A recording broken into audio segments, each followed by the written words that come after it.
Shabbat Shalom. I'm Cantor David Prozer of Kehillat Bet HaMidrash, Kempsville Conservative Synagogue in Virginia Beach, Virginia.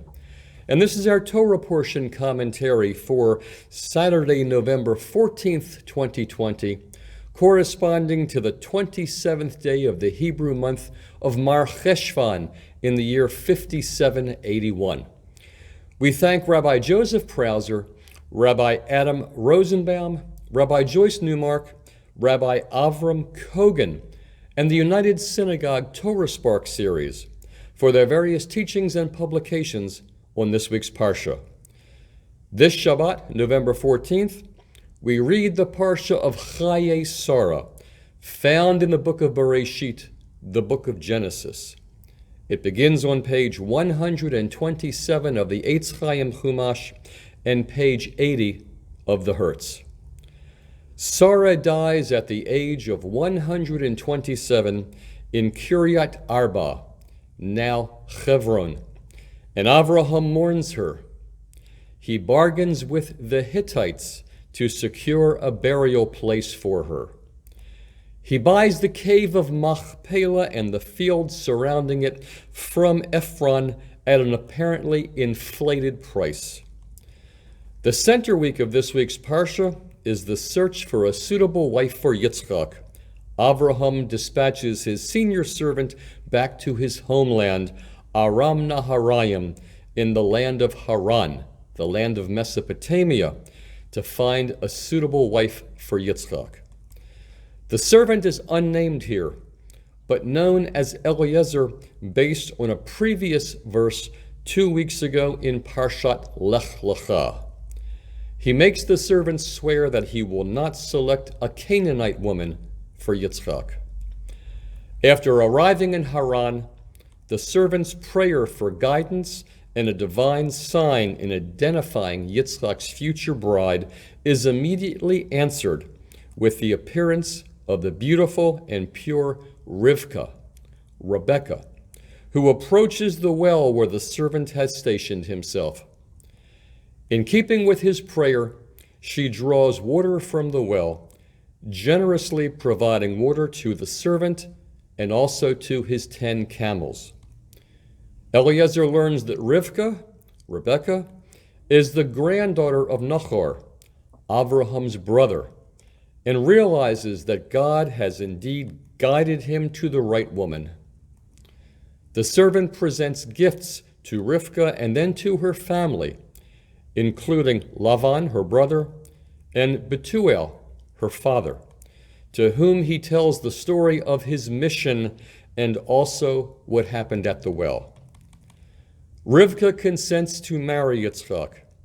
She receives her family's blessing, and the servant receives permission to take her back to Beersheba. Yitzchak and Rivka meet. Rivka covers herself with a veil in a gesture of modesty still reenacted at traditional Jewish weddings today, frequently accompanied by the recitation of a verse from this paragraph, Genesis 24:60. Yitzchak takes his bride into his mother's tent, and the bereaved son finds comfort in his marriage. Following this story, and before moving on to tell us about the life of Yitzchak and Rivka, the Torah supplies us with 2 end notes to the life of Avraham. First, he remarries after the death of Sarah to Keturah. That marriage produces 6 more children, although Yitzchak remains the sole heir.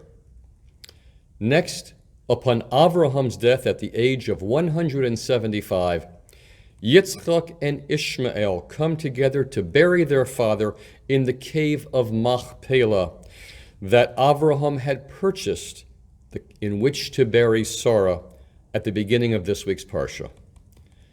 After Avraham's death, God renews his blessing of Yitzchak.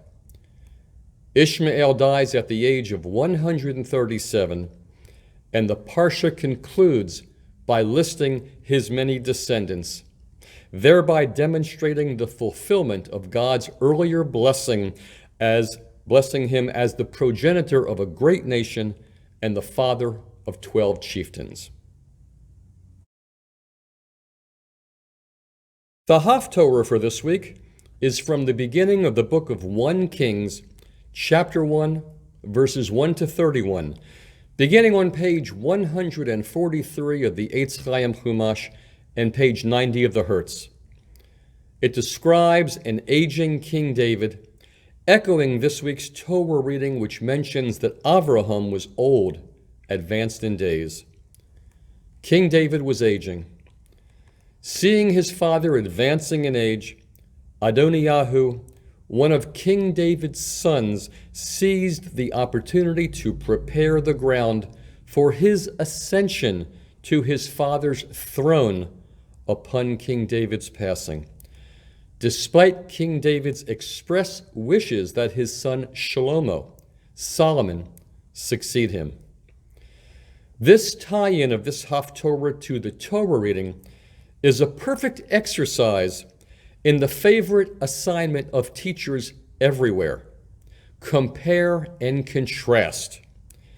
In both the Torah and the Haftorah, we find revered elder figures taking steps to ensure the continuation of their heritage and their values.